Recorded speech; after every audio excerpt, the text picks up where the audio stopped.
নমস্কাৰ, জয় আই অসম। মই Shankar Bogibeel. Assam police UB কাটাপ কিমান যাব?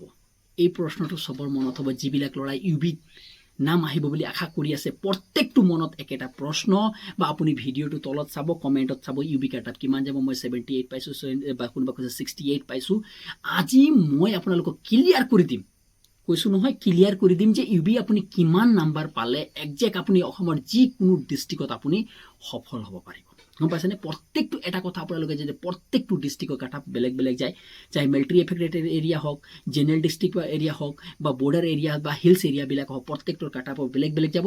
সেইকাৰণে মই আপুনি যোনটো ডিষ্ট্ৰিক্টত আছে সেই ডিষ্ট্ৰিক্টৰে এই কাটাপটো ফ'ল' কৰিব। মই কৈছোঁ, মই যি কাটাপটোৰ বিষয়ে ক'ম আপোনালোকৰ, সেই কাটাপটো ছেম টু ছেম একেটা কাটাপ আপোনালোকক ফ'ল' কৰিব। আপুনি চাই ল'ব, মিলাই চাই ল'ব। এতিয়া কথাটো আহি যায় যে কাটাপটো কিমান যাব, হয় না নহয়? এতিয়া মই আপোনালোকক কৈছোঁ যে মেইন কাটাপটো কিমান যাব। এতিয়া কাটাপৰ যদি আমি কথা পাতিব যাওঁ, মেইন একটা নম্বৰ পইণ্ট হ'ব। আপোনালোকে কথা বুজি লওক দেই। আপোনালোকে বৰ্তমান কি হ'ল, ফিজিকেল আৰু এক্সাম, এই দুটা মাৰ্ক আপোনালোকে বৰ্তমান পাইছে ভাইবাৰ কাৰণে। চাওক, আপুনি এক ছেকেণ্ড আপুনি কথাটো বুজিবলৈ চেষ্টা চলক। আপুনি যেনেকৈ নাম্বাৰ আপোনালোকক কি হয়, যেনেকৈ ছাপ'জ মানি গৈছোঁ আপুনি ডিব্ৰুগড় ডিষ্ট্ৰিক্টৰ হয়, আপোনাৰ মানে কথা এটা বুজিব, উদাহৰণ দিছোঁ।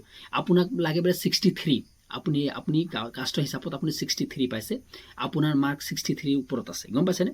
63 ওপৰত হ'লে মানে আপোনাৰ নামটো আহিছে। অ'কে, এতিয়া কথাটো আহি যায়, আপুনি পাব কেনেকৈ মাৰ্ক? ফাইনেল হ'ব 63তে পাই যাম নেকি? নাপাব। কিন্তু কথাটো শুনি লওক, বুজিবলৈ চেষ্টা চলক। কি হয়, ইউবিৰ কথাটো হয় একাডেমিকেল মাৰ্ক এড কৰে। একাডেমিকেল মাৰ্ক এড কৰে না? আপুনি কথাটো বুজি পাইছে? যেনেকৈ এক্সট্ৰা 5 নম্বৰ থাকে, সেই 5 মাৰ্কটো এড কৰিব। সেইটোৱে চবতকৈ ডাঙৰ এটা ভূমিকা লয়। সেই 5 নম্বৰটোৱে বৰ ডাঙৰ এটা ভূমিকা লয় সিহঁতবিলাকত। কিয় মই কৈছোঁ, কথাটো বুজিবলৈ চেষ্টা কৰক। আপোনাৰ ওচৰত যদি একেবাৰে একাডেমিকেল মাৰ্ক 1 নম্বৰ 0 মাৰ্ক থাকিলে আপোনাৰ প্ৰব্লেম হ'ব, এটা কথা স্পষ্ট।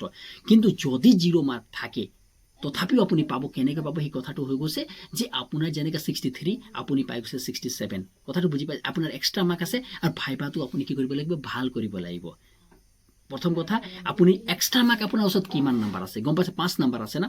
এক্সট্ৰা মাৰ্ক যেনেকৈ এক্সট্ৰা মাৰ্ক 5 নম্বৰ আছে, তো 5ৰ ভিতৰত, এই 5ৰ ভিতৰত মানুহে কি, নৰ্মেল ল'ৰাবিলাকে 3 নম্বৰ মান পায়, গম পাইছেনে? 3 নম্বৰ মান পায়। এক্সট্ৰা মানে 3 নম্বৰ পায়, সিহঁতি পায়। তাতকৈ ওপৰত বা 4 বা 5 কোনোবা পাব পাৰে, কোনোবা লাখ ভাল থাকিলে 2-3 কমন, 2 আৰু 3।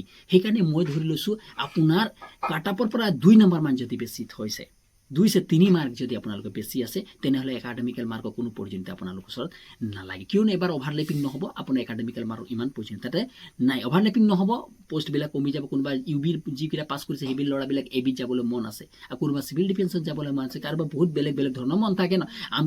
তুমি ইউবি ভাল পাইছা, চবেই এবিত ভাল পাব বুলি কোনো কথাটো নাই ন। কোনোবা এবিকো ভাল পাব পাৰে, সেইটো কথা আছে। সেইটো কাৰণে মই কৈছোঁ, আপোনালোকে এটা কথা স্পষ্ট কৰি দিছোঁ যে আপোনালোকে যিটো মাৰ্ক পাইছে, গম পাইছেনে? যিটো নাম্বাৰ আপোনালোকে বৰ্তমান পাই থৈছে, তাতকৈ যেনে হ'লেও 1-2 নম্বৰ মান যদি আপোনালোকে বেছি আছে, তেনেহ'লে ভাইভাটো অলপ যদি ভাল আপোনালোকে হৈ গৈছে, তো আপোনালোকে একদম নিশ্চিন্ত হৈ থাকে। অসমৰ যিকোনো ডিষ্ট্ৰিক্টত আছে আপোনালোকে ছাকচেছ হ'বই, সেইটো গেৰেণ্টি লিখি লওক। এটা কথা হৈ গ'ল, যিবিলাকে ডাইৰেক্ট লিড পইণ্টত আছে, তেওঁলোকৰ কি হ'ব?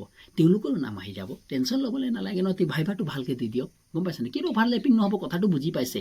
কিন্তু তেওঁলোকৰ অলপ এইটো হ'ব, মানে অলপ হোৱা সম্ভাৱনাটো মানে 50-50 থাকি যাব। মানে 50 বুলি ক'বলৈ নোৱাৰি, 70-30 থাকি যাব। 60-40 থাকি ধৰি লওক, 60-40 ধৰি লওক, তেনেকুৱা অৱস্থাত আপোনালোকে থাকিব।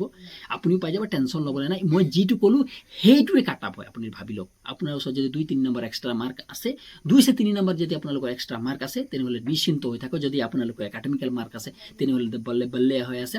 আৰু যদি আপোনালোকৰ একাডেমিকেল মাৰ্ক নাই, তেনেহ'লে 2-3 নম্বৰ এক্সট্ৰা হ'ব লাগে। যদি আপুনি সীমাতে আছে, তেনেহ'লে ভাইবা আপোনাৰ ভাল হ'ব লাগিব। এইটোৱে নিয়ম হয়। আৰু ইয়াৰ বাহিৰে আপোনালোকে এনেকুৱা ধৰণে কাটা পাব। ইয়াৰ বাহিৰে আপোনাৰ কোনো ধৰণৰ কাটাপ নাহে। আপুনি যোনে ডিষ্ট্ৰিক্ট হওক, এইটোৱে নিৰ্ধাৰিত হয়, এইটোৱে ফাইনেল কাটাপ বুলি ভাবি লওক। তেতিয়ালৈ ধন্যবাদ। ভিডিঅ'টো ভাল লাগিলে যদি অন্য গ্ৰুপলৈ শ্বেয়াৰ কৰিবলৈ নাপাহৰিব, আৰু চেনেলটো ছাবস্ক্ৰাইব নকৰিব। তেতিয়ালৈ ধন্যবাদ। জয় আই অসম।